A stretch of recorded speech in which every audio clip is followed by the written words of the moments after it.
Well, I'm at Walmart right now. I have to get some oil for the truck. And as I walked in, for whatever reason, I didn't start recording until now. And a group of high school students just ran up to me, asked if they could take my picture. I said, why? And they said, well, cause your beard looks cool. And I knew right then and there, it was like I guess a high school scavenger hunt or something. So find somebody with a goatee. Oh, there's one right there. So I went ahead and let them take my picture. So what harm could it do? Unless it was find the biggest jerk looking guy you could find and put it online. Maybe that's what it was. I don't know. But I went ahead and let them take my picture. Big deal. No big deal. I mean, geez, I'm on YouTube, so one picture's not gonna hurt, right? So anyway, check out all this oil. Choices. I think I'm gonna go with the Castrol. I'm not entirely brand loyal. I think for the most part, a lot of your oils are, especially the major brands, are gonna perform relatively well. So of course that brings up the price. You know, you're looking at some of these are like the Royal Purple's almost $40 for 5 quarts. I mean, geez, that's a lot. And then you get down to the mobile ones, which are about $25 for 4 quarts or 5 quarts. Well, leaving Walmart now. Spent about $43 on oil and a filter, and I had to get an iced tea as well. I may have time to go ahead and change the oil in the truck before any kind of rain hits, so I'm gonna get over there and get that done. A real quick story. Last night we went to Chick-fil-A to eat. We really didn't want to feel like getting out, so we ordered our food through the drive-thru and actually sat in the parking lot and ate it. We had the truck running the whole time. Made it home.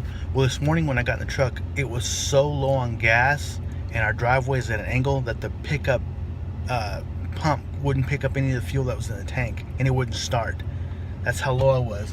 So I had to take the little bit of gas I had in the bottom of my gas can, put it in the tank, and just enough to where it would suck it up and get the truck started, so I could back it out and get it on a level ground so that the fuel could be picked up into the filter and everything, into the pickup tube.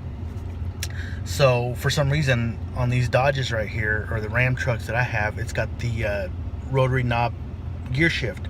So unlike a normal vehicle where you can put the vehicle in the on position and press the brake and move the gear selector out of park and neutral and kind of roll the vehicle back or whatever, this truck you can't do that. I had a backup plan. I was going to take the Challenger out, take the gas can, go grab some gas and come back, but I was able to use my Mexican ingenuity and get that done, and my Mexican ingenuity actually got me into the trouble in the first place. So oops. Saturday morning, I have to change the oil in the truck today, so in order to do that, you have to get the oil up to operating temperature so that it gets all these impurities out of the oil and gathers it all up, and when you turn the vehicle off, it all settles down to the bottom of the pan, so you can open the crankcase, the drain plug, and drain all that nasty stuff out of the way. So I'm going to get a little bit of gas for my lawnmower in the gas can, since I used the last of it up to get this thing started the other morning. So I'll have to do that, get gas just a little bit, in order, because I'm gonna have to mow the lawn because it's been raining so much. The lawn's gonna grow, the weeds are gonna grow like weeds actually. So little gas, get the vehicle up to operating temperature, back in the garage, get the oil changed, and we will be done for the actual chore I had to do today. So taking off right now. Well, got the truck in the garage, but one of the biggest pains in the rear end is sometimes trying to get the truck on these ramps. For some reason the rubber feet on there tend to slide on the floor. So I started out with the ramps back here and it just pushed it up front, and as you can see, I had a pretty close call right there. Hate to be doing some drywall work because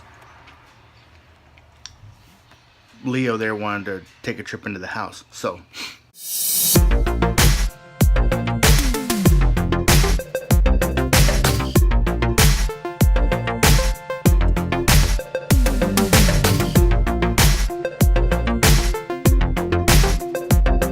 now filling up the crankcase with oil.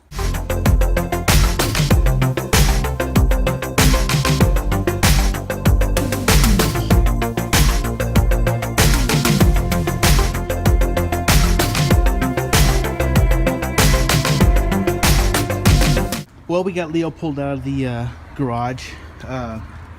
Check for leaks. Don't see any, which is always a good deal.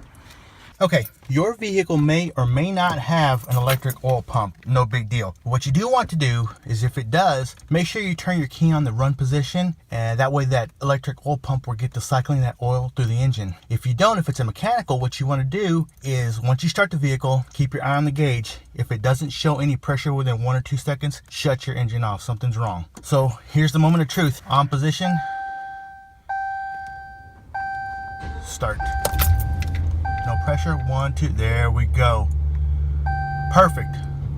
And finally, if your vehicle has one, reset your oil life meter. Let's see. 1, 2, 3. See if it worked. Yep. I got 100% oil life now. We're good to go.